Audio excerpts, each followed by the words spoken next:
Historian and author Evan Thomas on the significance of letters, period. And Evan, we know from the past that even in this day and age, the written word and acknowledging something, pen to paper makes a big difference. And we could go all the way back to JFK and his meetings with Khrushchev. Enlighten me.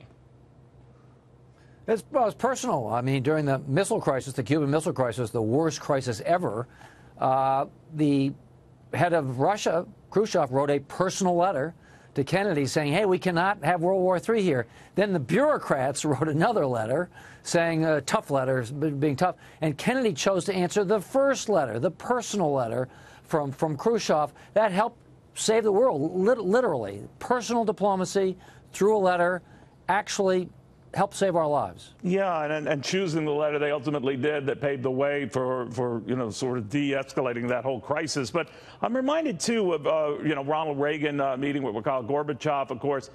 People forget how much a fan Ronald Reagan was of just writing a letter, conveying his thoughts on paper. His diaries were famous for that. But that approach was something he valued, and it was reciprocated, wasn't it?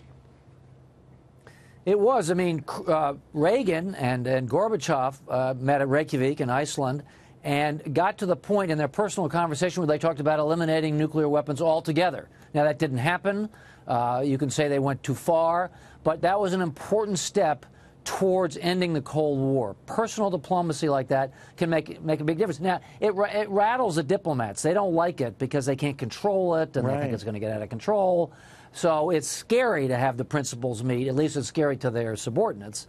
But we know from history that it can make a big difference. And we also know, I guess it's a ritual that we've sort of long honored in this country, where one president handing off the baton to another writes a letter, leaves it in the Oval Office desk for his successor to read. But they're very powerful. Now, they don't necessarily guarantee peace and harmony and love between the two, but it is a process we honor. Why is that?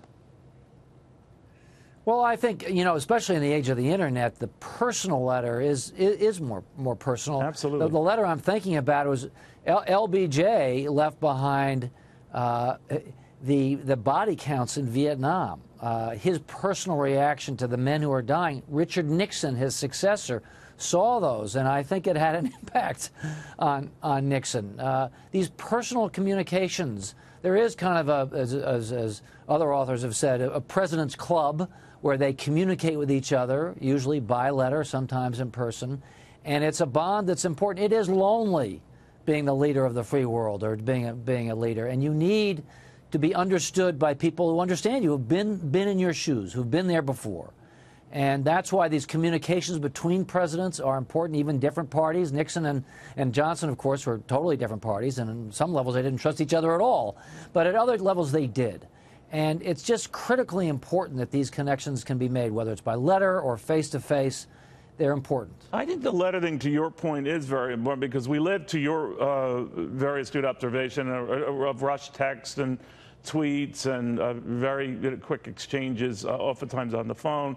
And a letter is something you sit down, you think about it, you either type it or write it. Now, in Abraham Lincoln's days, he wrote them, but he wrote to quite a few people, not only generals with whom he was displeased, but war widows and many, many more. And they carried lasting impact, didn't they? Sure. I mean, one of the problems with the Internet is that we hastily rap out these quick messages to each other. Writing a letter, particularly longhand, makes you think. You have to think about it. And thought is too often missing in the communications between any of us in this modern age. We just whip stuff off. The process of writing a letter, which seems pretty old-fashioned, has a kind of a healthy deliberateness to it. So it's to be encouraged. We need to stop and think, particularly when we're dealing with nuclear weapons. Yeah, there is that, a sideline of nuclear weapons. Evan Thomas, thank you very much.